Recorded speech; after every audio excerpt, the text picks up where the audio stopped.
So here we go. All right. Good. Okay, today we are very pleased to have Professor Martin Eling of the University of St. Gallen to present a paper on insurance for cyber risks. Martin has done important work in several areas, important areas of finance, insurance, including cybersecurity and cyber risks. Please, Martin. Thank you so much, Rustam, for the kind introduction, and it's a great pleasure and honor for me that we can do this today. Yeah, so you already said it's the question whether cyber risk is insurable. It's a research question that I'm now working on for a couple of years. So I started this already 6 or 7 years ago, looking into cyber risk and the question in how far cyber risk is insurable. I still don't have the answer yet, as you will see also throughout my talk. It might look a little like a strange question because most of you will know that there is a market for cyber risk insurance, but the market is relatively small, also relatively small compared to what people expected it to look like in 2022. So I think it's fair to ask, yeah, in how far and to which extent cyber risk is really insurable, or whether there are significant insurability problems that might also limit both demand and supply in this growing market. So that's a little the background. The paper that I present today, it's joint work with one of my PhD students, Werner Schnell. However, we are currently working on revising this material and also expanding the perspective a little together with my colleague Anastasia Katasheva, who is new here in St. Gallen since 1 semester, and another PhD student of mine. So let me maybe start with motivating the topic a little. I don't think I have to do this very long because most people here in the room will agree that the majority of the future risks will come out of the digital space, and as such, it is a relevant topic. However, I thought I'd show you some numbers. And the first thing is something I pulled out just this morning. Allianz, one of the largest insurance companies in the world, every year they make a global risk barometer where they ask risk management experts from different industries across different countries where they see the biggest risks for businesses. And so in the last year, it has still been on number 2, but now it is number 1. So you can see that the cyber incidents, according to the Allianz risk barometer, are now the top 1 global risk for businesses. And you also see that a risk which is very much related to this is on number 2, right? So business interruption. So cyber incidents might well lead to business interruption. Yeah, so if you look at these industry numbers, risk management experts say that cyber risk is one of the major threats that they are facing. Now, to put this a little more into numbers, I show you these 2 numbers here. So there are industry studies that claim that the estimated global costs of cybercrime are around $900 billion, which is something like, yeah, so if you compare it with the global GDP, which is 80 trillion, we can say that it's something about 1 to 2% of the global GDP estimated as global costs of cybercrime. And I think you see right away that this is material which is published by McAfee, a security software provider. So you might well ask if they have an incentive to provide large numbers. But of course, there are different studies out there published by different people. And if you compare a little across these studies, you will see that often you get the results that the costs of cybercrime are in this area of 1 to 2% of the GDP. If we compare that with the premium volume for cyber insurance, we are in an area of $9 billion. So you have $9 billion as a premium volume in this small insurance market compared to $900 billion estimated as the global costs. And now of course, it's difficult to say something about these two numbers in isolation because we do not have a solid benchmark for comparison. So I thought I show you a benchmark. The benchmark that I show you here is the global net cat losses. And I have some numbers here from Unigree. So they estimate the global net cat losses to be 160 billion. And they also say that the insured part of it, the insured losses are 80 billion. So 80 billion out of the 160 billion US dollars are covered by insurance companies. And I emphasize this comparison here because here we already talk about the so-called global protection gap. So if you talk with people in the insurance industry, they have this global protection gap, and what they refer to with that is the difference between the net cat losses and the insured part of it. So only 50% are covered by insurance, a global protection gap. And now if we go back to the top, you see, yeah, there's something, right? So we have 9 billion against 900. So 80, 160, here 9 against 900. So obviously, yeah, the difference between the insurance situation when it comes to cyber and net cat is very significant. And yeah, of course, what I would need to do here I have insurance losses, here I have premium volume. So I would need to do some loss ratio assumptions to have comparable numbers, but I think the point is clear. So only very little insurance coverage with respect to the economic costs in this market. Now, looking a little ahead, I show you another study by KPMG. I'm sorry, I put this here in German language. So they published a study on the insurance market in the German-speaking countries under the title New Thinking and New Acting. And one of the statements they say is that cyber risk insurance will be the largest market in property casualty insurance in the German-speaking countries already in 2036. So we are talking about 14 years now. And if you look a little, so today the largest market is motor insurance.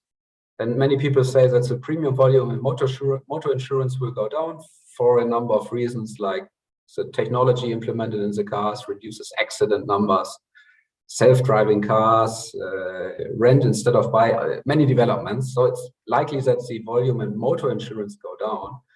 And it's also likely that the volume in cyber insurance will go up. But yeah, that's quite a long distance, I would say. If we looked at today, only 9 out of the 900 billion are covered by insurance. And KPMG then says that in 14 years, this will be the biggest market for insurance companies.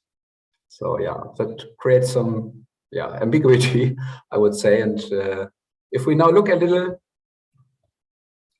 more from the academic side. So if we want to look at cyber risk and cyber insurance from the academic side, we have one fundamental problem, and this is we have no data. Yeah, so victims are reluctant to report loss information because they don't want to have that in the media.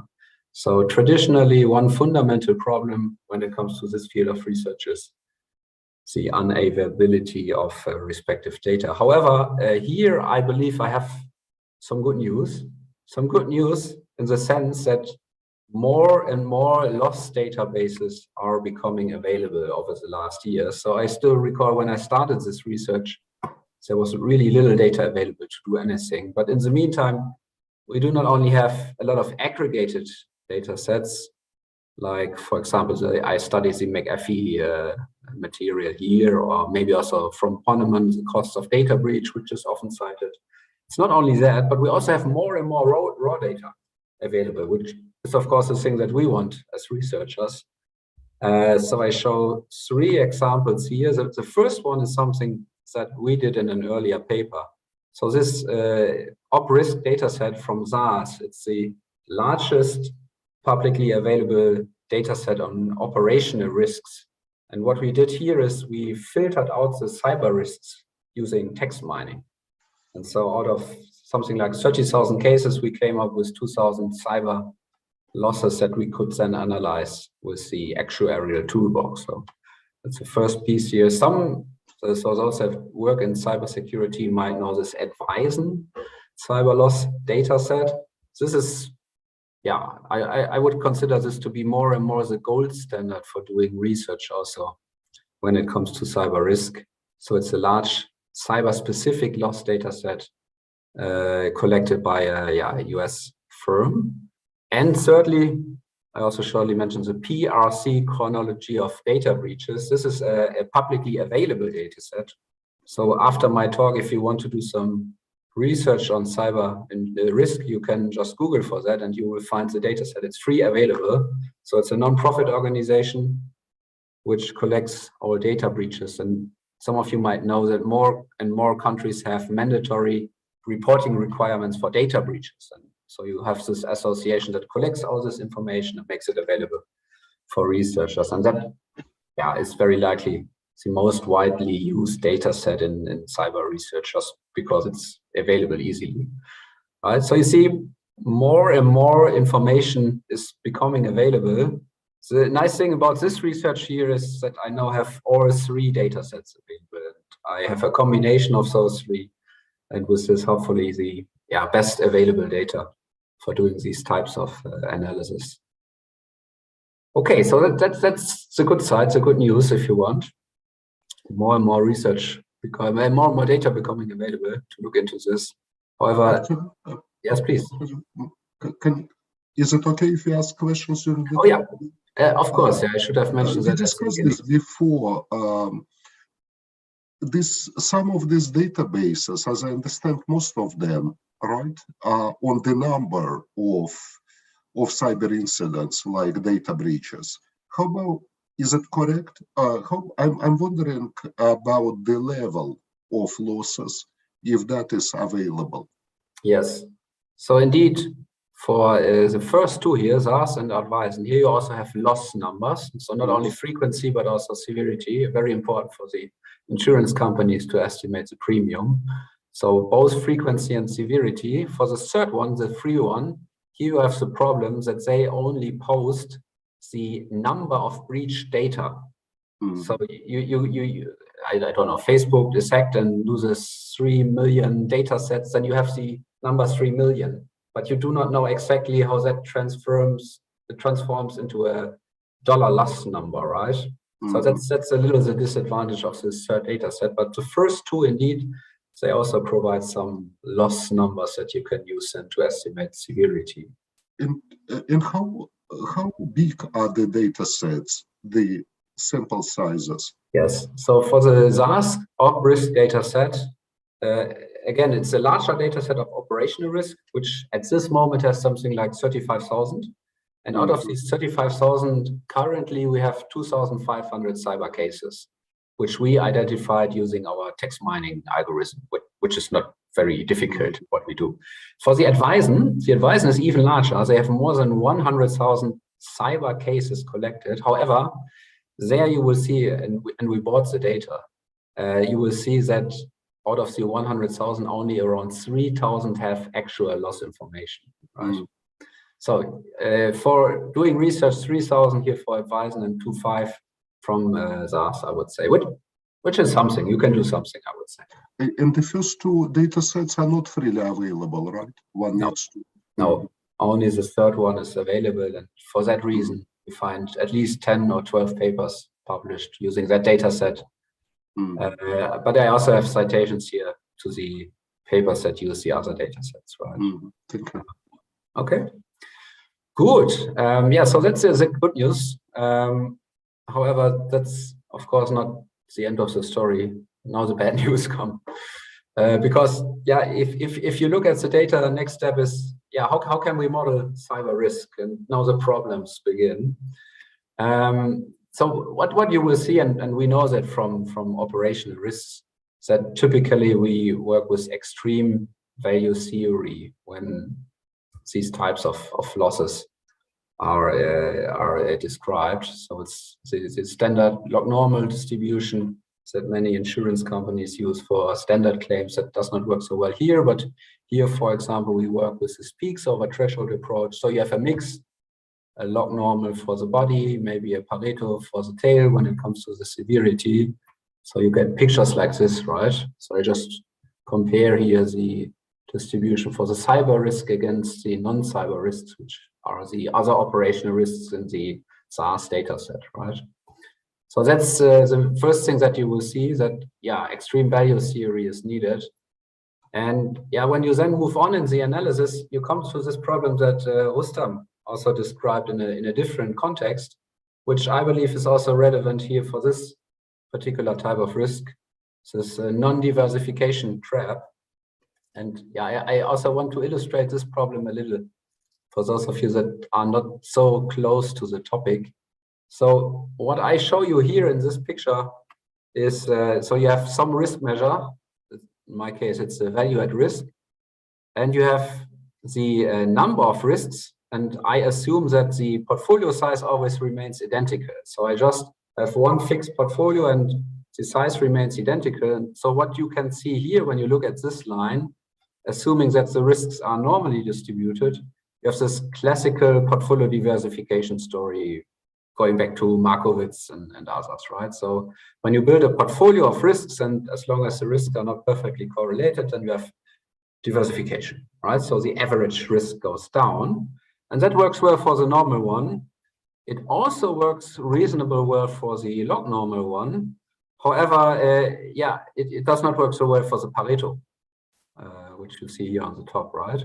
So when you build a portfolio of risks and you assume that these are Pareto distributed, then you see that diversification properties do not work so well. And now the question is, of course, the big question is, what about cyber risks? And I already mentioned that for the case of cyber, we work with this mixture. We work with the log normal for the body and the Pareto for the tail. So what I show you here, this is just results of some bootstrapping exercise that I did. So I just pulled out some numbers out of my data set to see what's happening. And indeed, you see it's somewhere between the Pareto and the log normal.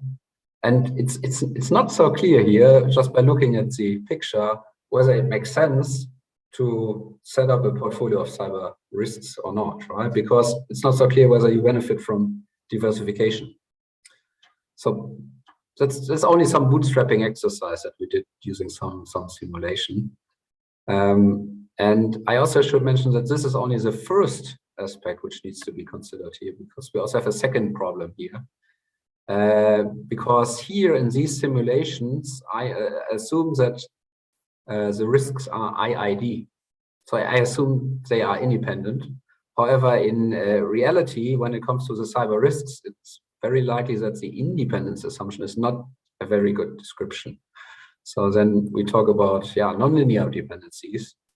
Yeah, often we apply copulas to analyze those. And I just show you one picture taken from a paper by Böhme and Kataria, which brings it quite well to the point in my view. So you see internal correlation against global correlation. So internal correlation refers to cyber risks events where you have a correlation inside a firm, within a firm, and global correlation would refer to attacks or events that spread across different firms. So, for example, you have the hardware failure and the insider attack, which is relevant only within the firm, and then virus and phishing, which spreads also across firms. And now, again, if you look at this from the perspective of insurance companies, it's clear that, yeah, the insurance company is interested in insuring these types of events here, right, where the correlation is low across different companies. So these things are easily insurable already today. However, very likely what the client wants coverage for is more what you see on the right side. It's the big events that also spread across different companies. And yeah, here, of course, we have a problem when we assume that our risks are IID. Yeah? So that's why I say very likely that's not a very good description. And so when we analyze cyber risk, we also have to take nonlinear dependent structures into account. Martin, yes. Question. I also comment the property that the body middle of the distribution is semi-heavy tails like log normal, and then power law in the left tails and the right tails is also the case for several important economic and financial variables. For instance, for income distributions, it's log normal double Pareto that provides the best fit. Interestingly, I thought for that distribution arises from equilibrium from dynamics models for evaluation of income. Also for wealth is the case. City sizes, perhaps, and concerning detail indices or heavy tailoredness in details, for diversification traps, one needs detail index to be smaller than 1, and this is confirmed by empirical results, as I understand in your book. Yeah. I show the results later on. Indeed, the tail index is lower than 1, yeah. Yeah. In concerning diversification, it's indeed both dependence and properties of margins, like heavy tails, are important. In many cases, the threshold is still 1 for many cupola type dependence. We had a paper with Artyom Prokhorov on this. I posted in chat, perhaps maybe of interest. Yeah, that would be very interesting. So later on, when we come to the detailed results, I think you will easily see that I'm still at the beginning of looking deeper into these exact dependence structures. So that's certainly an interesting field also for collaboration. I'm more the end user of these tools. So that could be an interesting area to better explore, see features of these risks when it comes to the dependence structure. Thank you.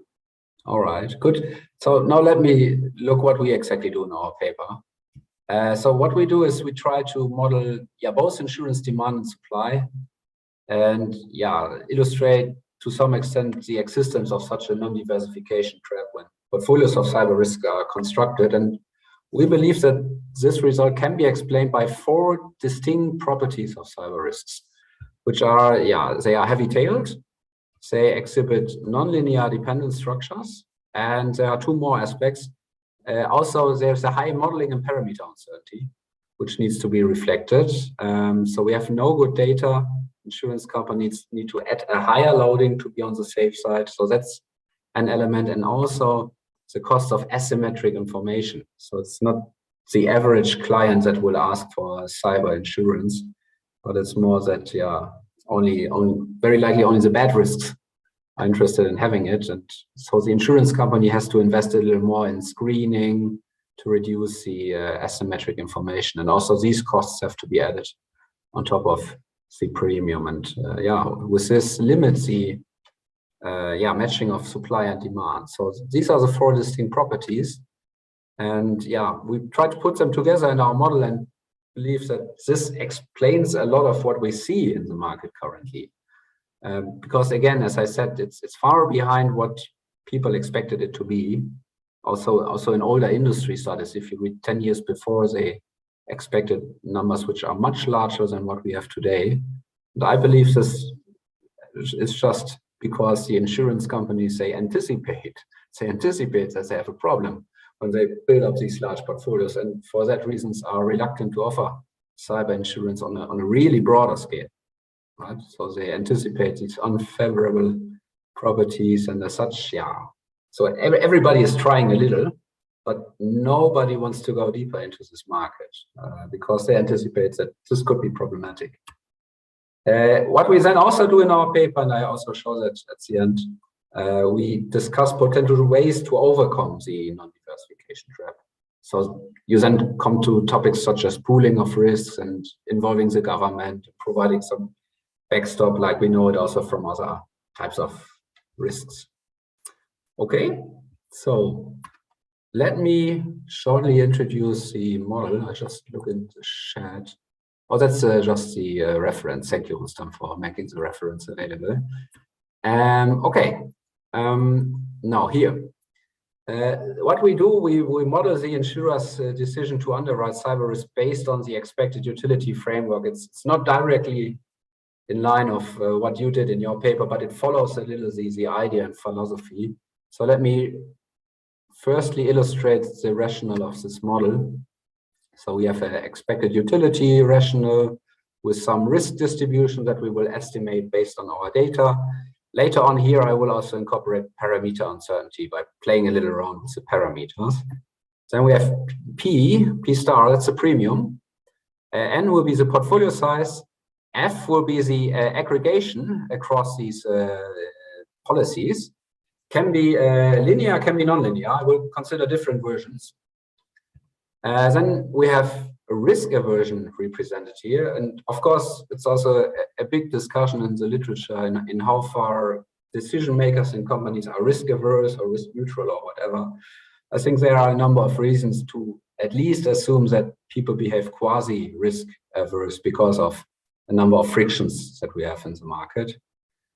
And finally, yeah, we have modeling uncertainty implemented here by using different modeling approaches here that I also will show you later on how we incorporate that. So that's a little the rationale we use with the different parameters. And the idea is very simple. So if you have the expected utility, depending on the portfolio size, then you could say, okay, this is the initial utility value without selling any cyber insurance. And now, in principle, two things can happen. So either we are here, meaning that as you increase your cyber insurance portfolio, you never get above this line here. That I would then call the global non-diversification trap. And the other scenario would be that, yeah, you just have to reach a certain critical portfolio size when diversification becomes beneficial for you. And that is something we would then call the local non-diversification trap. And yeah, depending on what scenario we really have, of course, it has very important and different policy implications, right? Because if we are here in this scenario, then intervention by the government would be harmful anyway, because you will never make it above the line. Whereas here, it would make sense for the government to intervene and support the market to make it above this critical point here, right? So I think, yeah, when it comes to the policy implications, it can be quite powerful depending on in which case we are here. All right, so we model the insurer's decision and then compare it with the client's willingness to pay.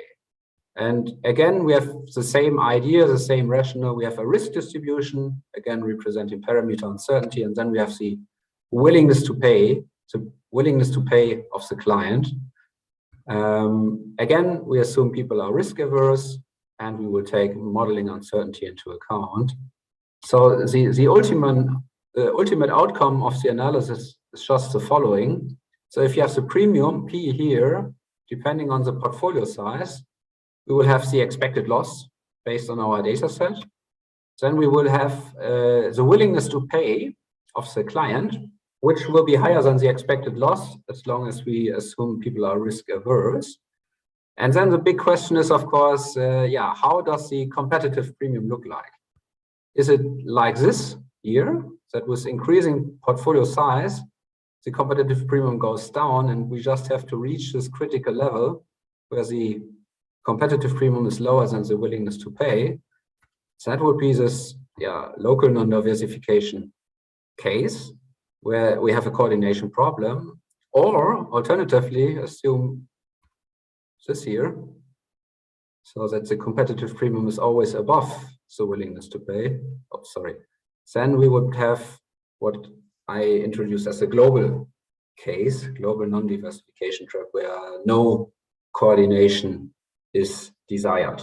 So that's a little the idea of what we consider here.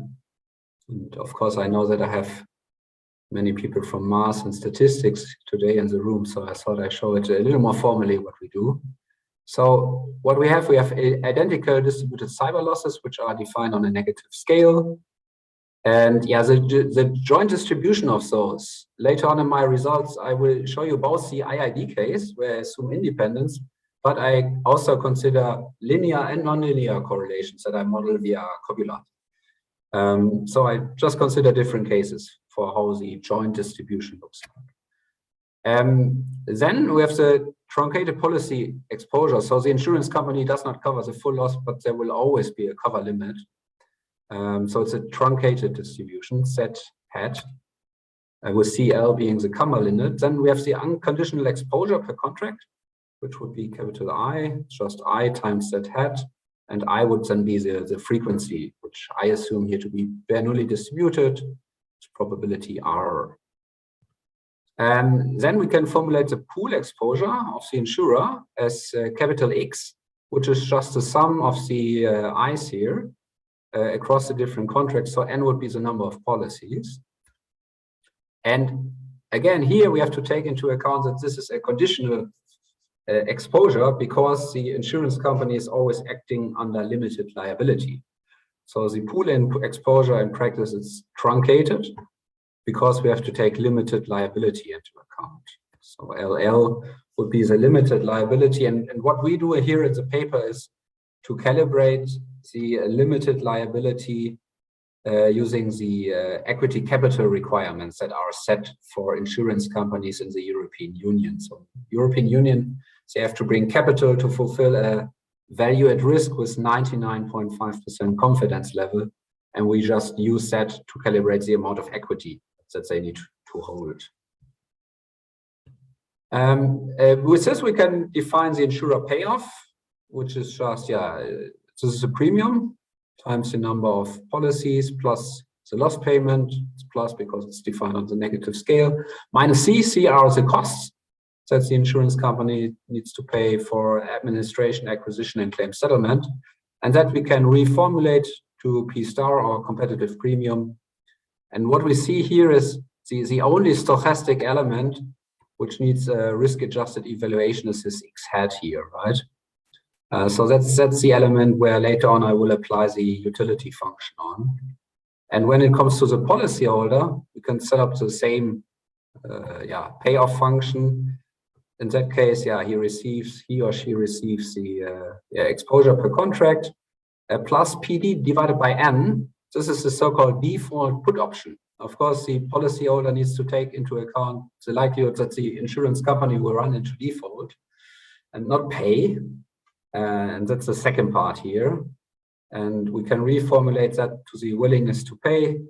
And then we see that we have two stochastic elements here, which need to be considered in the risk-adjusted evaluation.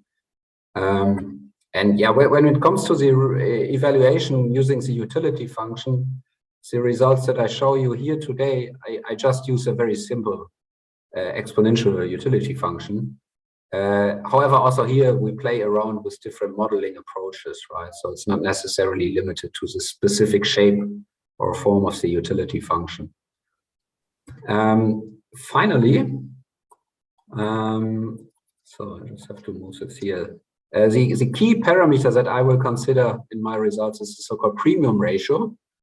And the premium ratio is just the relationship between the willingness to pay and the competitive premium. So that means when this ratio is larger than 1, a market exists. Market exists because the willingness to pay is larger than the competitive premium. So we are always looking for situations where this premium ratio, RP, is larger than 1. Okay. Martin, you mentioned the choice of exponential utility. As I understand, the choice of utility depends on heavy-tailedness of risks, right? For instance, for exponential, it will always exist even under extremely heavy-tailed power laws. Yes. Right? Yeah. Yes, that's correct. Yeah. Or one can use power utility, I suppose, with power less than tail index. Yeah, that's certainly something we could look into. So I try to formulate this as open as possible, just to show different results depending on how I calibrate the model, to see whether the results that I present here are robust. Because the data that I use, it's still fuzzy and risk of change is very relevant. So I don't claim to show you, say, some real empirical results, but of course I try to calibrate the model with numbers that are as realistic as possible, right? But I think it's important to really play around with the parameters to get some feeling for how robust this is. And that's also the reason why I try to formulate it very open and do not claim that the risks follow a certain type of distribution with certain tails or something. Yeah, I just consider different types of versions here. Okay, let's take a look at the data and the results that I show you today. I show you for 2 data sets. I mentioned earlier that we also have this third data set available in the meantime. And also for the third data set, the results that I show you today hold. The first piece here is this Ask Opris data set. And yeah, I mentioned this is the largest publicly available data set for operational risks. And we look into this data set and filter out, so this is going until 2013. In the meantime, we also have the data set until 2021, where we have more than what I show you here in the tables. But that's a little the idea. You take the full data set and then you use some text mining algorithm to filter out the cyber-related cases. So that's just my definition of cyber risks here as operational risks. And those of you that work on the IT side or close to the IT side might directly recognize what I mentioned here. It's operational risks to information and technology assets that have consequences affecting the confidentiality, availability, or integrity of information and information systems. And the three underlined pieces here are exactly the three main pieces of information security, right? Confidentiality, availability, or integrity, which also are the core of our analysis here. And I don't want to talk about the descriptive statistics here in detail. You find that also in the paper, but just to give you a little feeling for the data set that we consider here. So the average loss is 43 million. However, with significant skewness, right? So it's really a skewed distribution. And just also a short snapshot at how this data looks like, right? So we have parent name, firm name, description that provides quite some information, the loss amount with current values, things like that. So it's quite an interesting and useful data set, which also has been used in op risk research, in other research questions. As a second data set, the PRC, Privacy Rights Clearinghouse, I mentioned that earlier. That's this data set on data breaches. And the main advantage of this data set is that it is more homogeneous. It's more homogeneous compared to the SARS op risk data set. So the SARS data set, again, we have something like 2,000 cases, but within the 2,000 cases, you find very different types of cyber risk. So those of you that work on cybersecurity know that it's really a pool for very different types of events. So it's extremely heterogeneous, these 2,000 cases that I consider from the SARS op risk data set. However, here, the PRC, we have the advantage that we have a homogeneous data set of data breaches from the US. However, with the disadvantage that we have no loss information, no actual loss information, but only the number of breached information pieces, right? So it comes with advantages and disadvantages, but I think, combining the two so we have both perspectives might be useful. Again, I mentioned that this data set you can directly download after the seminar if you want to do some research. Here also a snapshot of this data set. So you have the date made public, company, city, also different types of industries, types of organizations, education, medical industries, things like that. Yeah, so it's quite interesting data set for empirical research. Okay. So let's look at some of the estimation results. And again, for me here, it's not important to highlight one particular distribution which has a best fit compared to other types of distribution, because what I will do at the end of the day is to work with all these different distributions in order to get a little feeling for the variation of our results when we revise the modeling assumption, right? So at the end, I will work with all these different distributions for the sake of sensitivity. What you see here, you have the alpha estimator, the tail index, far below 1 for all the cases that we estimate here, also confirming what we know from other related research papers. PRC, basically the same thing. We can do some estimations. Here the peaks over threshold would turn out to be the best fit, but again, I will work with all the different distribution assumptions. So my results do not claim that this is the right modeling approach in any way. Now, the calibration of the model. I mentioned that we try to do this as realistic as possible, also having in mind that our data is still limited. The first important parameter is, of course, the Pareto index. And as I mentioned just on the last two slides, we work with different distributional assumptions, and so our alpha parameter will be between 44 and 69% based on the estimations that I showed you. We have the cover limit. That's of course also a critical parameter. Those of you that know cyber insurance at Eling will know that the 100 million that I assume here is already a really high number. So most policies in the cyber insurance field have a cover limit of 1 or 5 million. However, here we already consider the case of the really large policies, like 100 million. Loss frequency, also an interesting point. So how likely is it that you will have a cyber event? And we try to estimate that with an approach that we used in another paper. So what we did here, we just looked into a data set and identified the companies from the Standard & Poor's 500. So we looked for the 500 companies from the S&P 500 and how many times we found them in our case data set. And at the end, so it turned out that 5% is a reasonable assumption for the loss frequency. Correlation. Here we work with the numbers that we put out of the papers that I cited earlier on from Böhme and Kataria. Yeah, again, this is not a real empirical number if you want. It's more or less an assumption, and we really need to play around with these parameters. But we assume a correlation of 18%, and you said then later on also via the relationship to Kendall's tau to calibrate some copula kind of analysis. Survival probability, that one I mentioned already, we calibrated using the value at risk, 99.5% confidence level. Then the admin costs. For the admin costs, we assume some translog cost function, also motivated by existing literature with some numbers that you see here.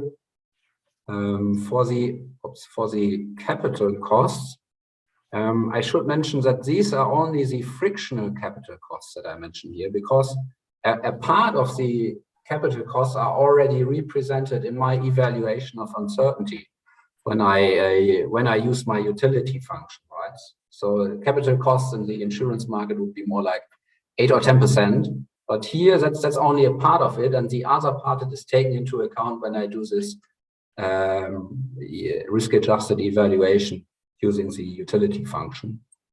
And finally, the risk aversion. Also, this is a critical parameter.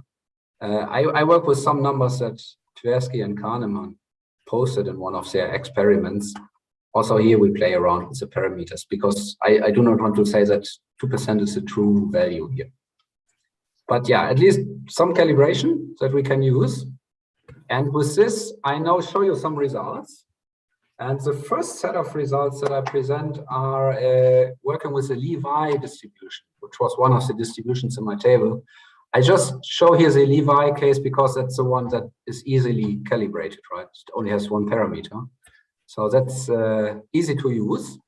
Again, recall my rationale. I have the premium depending on portfolio size, and I am hoping that the competitive premium will at some point be lower than the willingness to pay in order to observe a market, right? So that was the idea.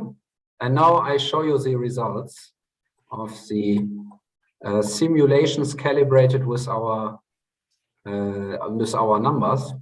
And what you see here is that indeed, so here you have the expected loss, you have the willingness to pay, and you see the competitive premium. You want to see the Russians? Pardon? Was there a question? Let's see if there is any question.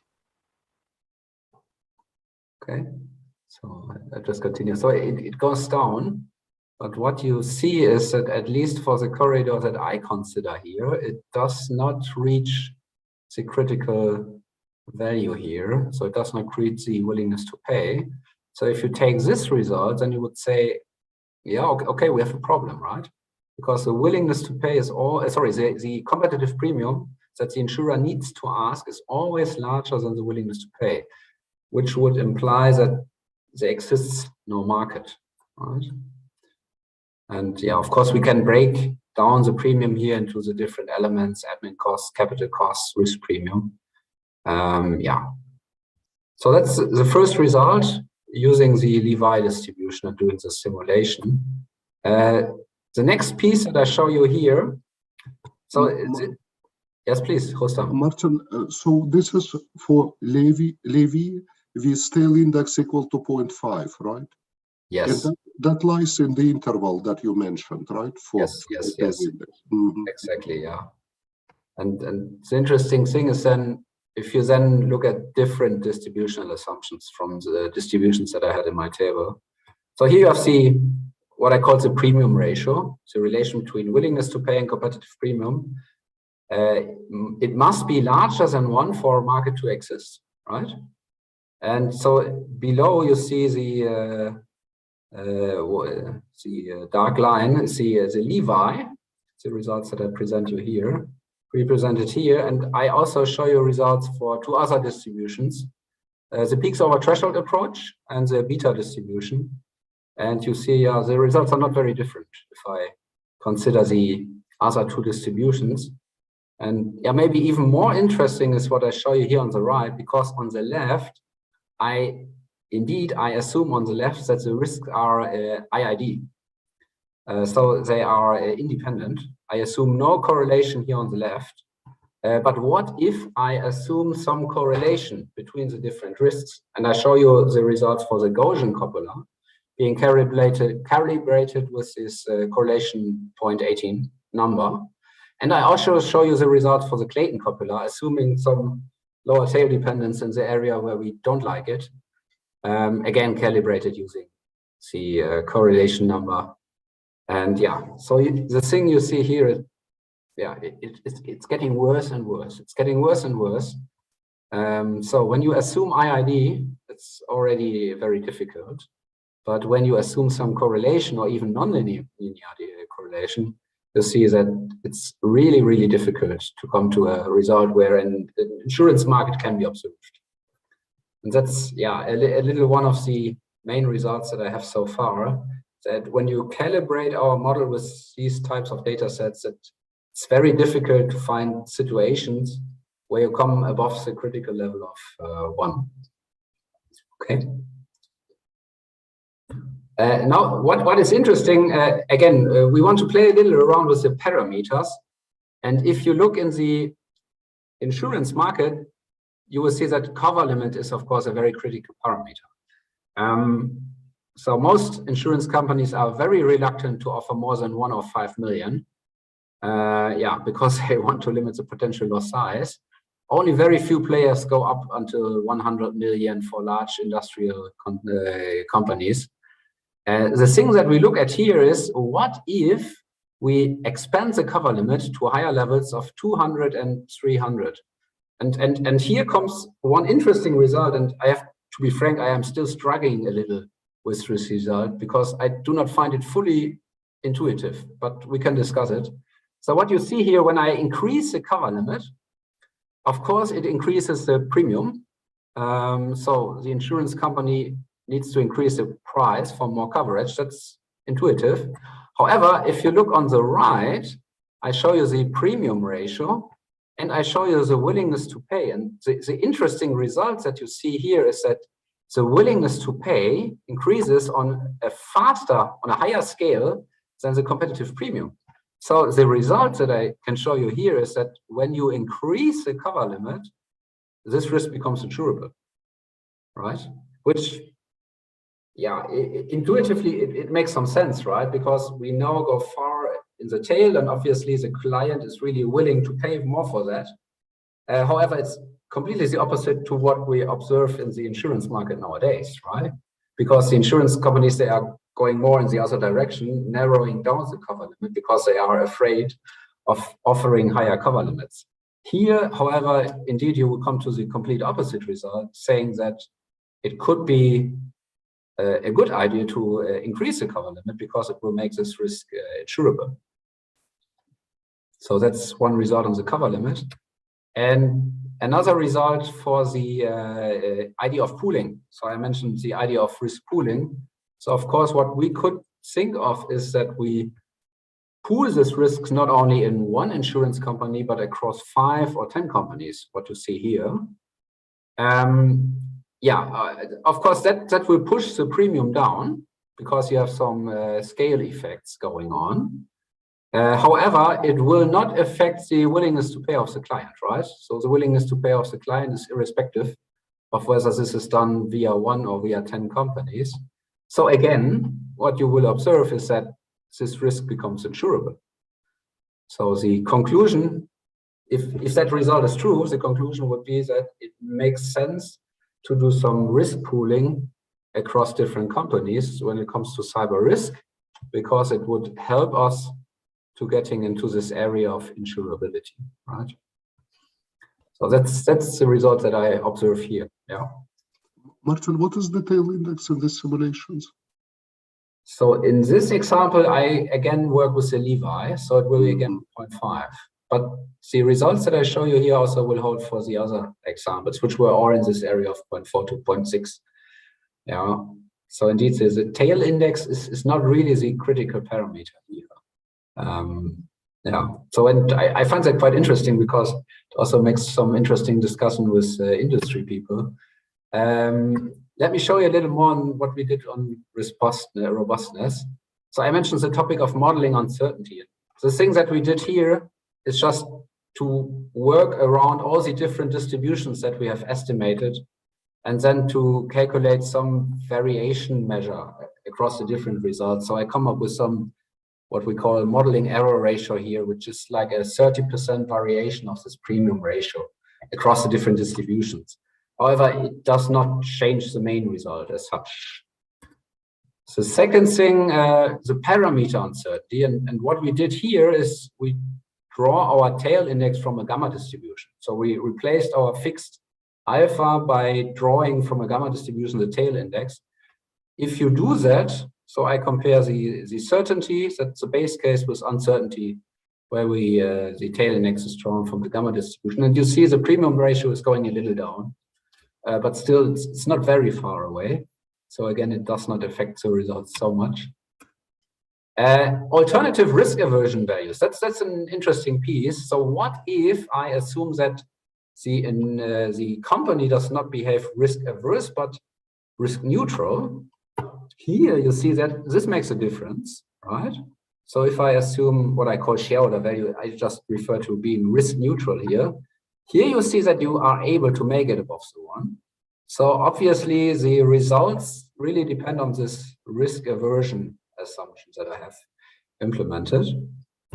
Alternative risk measures, of course, we can look at a tail value at risk instead of a value at risk. That does not make a big difference. On the alternative data set. So what about the PRD data set on data breaches instead of the SaaS data set? You see the results and you see it's not really different, right? So it's very comparable. Whether you look data breaches, the homogeneous data breach data set or the heterogeneous cyber loss data set comes to the same result. So yeah, overall, I think it's fair to say that the results are relatively robust, highlighting, however, that this risk aversion is a critical thing, obviously. Okay, so I think I'm on track to conclude on time. So let me shortly summarize. Yeah, we really try to come up with some realistic calibration. And if we take that, we observe the so-called non-diversification trap for the market of cyber risk insurance, which might explain why the market is still small. For alternative calibrations, we find that this trap disappears. Again, I refer to the comma limit and to the pooling of risk. So that would be interesting to further study and better understand where this result comes from. We see also sensitivity of results, especially with respect to the risk aversion.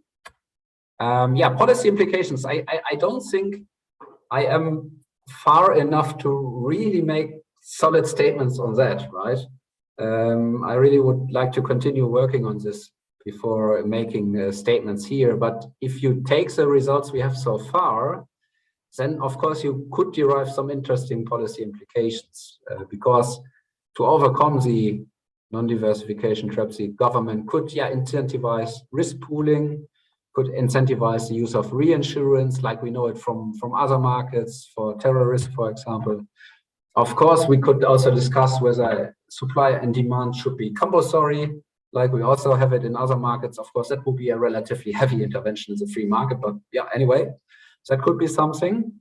And also this idea of introducing a government backstop, which means that the public partner provides some coverage, which again would just be a capacity expansion and could help us to get into the situation of insurability.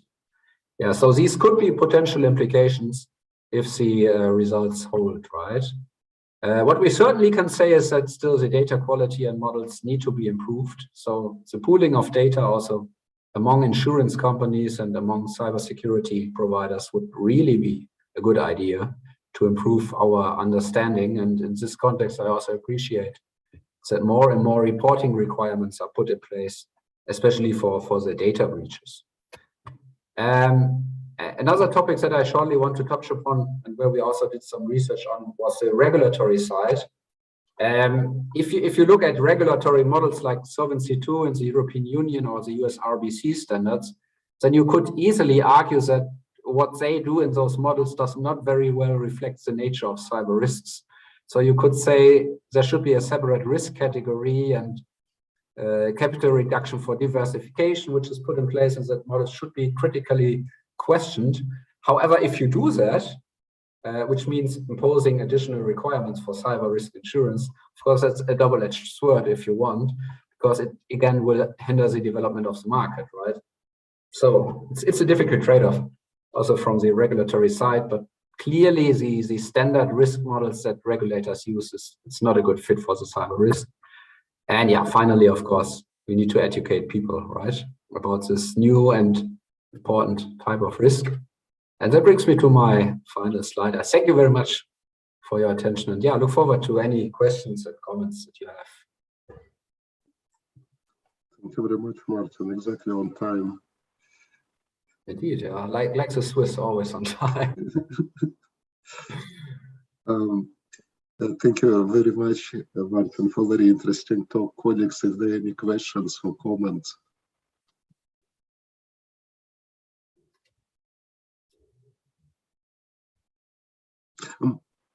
Martin, concerning regulations, you mentioned on the last slide, are there any regulations along the lines that you mentioned currently for insurance, reinsurance of cyber risks? Yeah, not yet. So the regulators are all considering these new types of risks.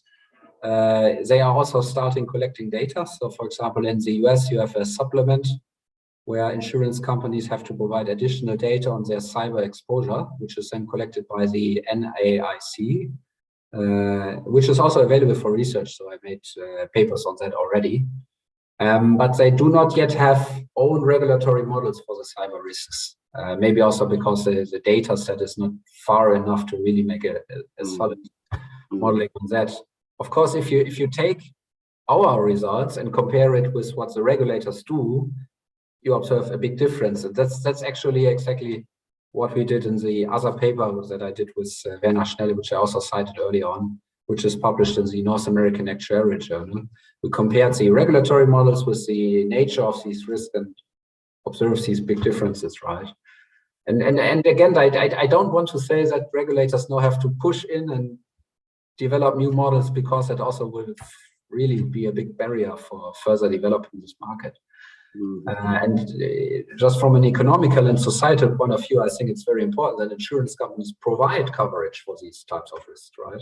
Because it's a big new area of risk. And so I see a need economically and societally to provide coverage. And if the regulator destroys the small first steps in that direction, that would not be so good, you know? So it's a difficult trade-off. There's important interplay between the choice of different parameters, also the objects that enter the model, like utilities linked, the choice of utilities related to the tail index. Yeah. Say for correlations, we mean in one of the tables, it's the usual correlation that is met. So it's estimated, although the theoretical correlation is not defined, right? As I understand. Yeah, that's correct. So that's one of the very rough assumptions that I have in my paper.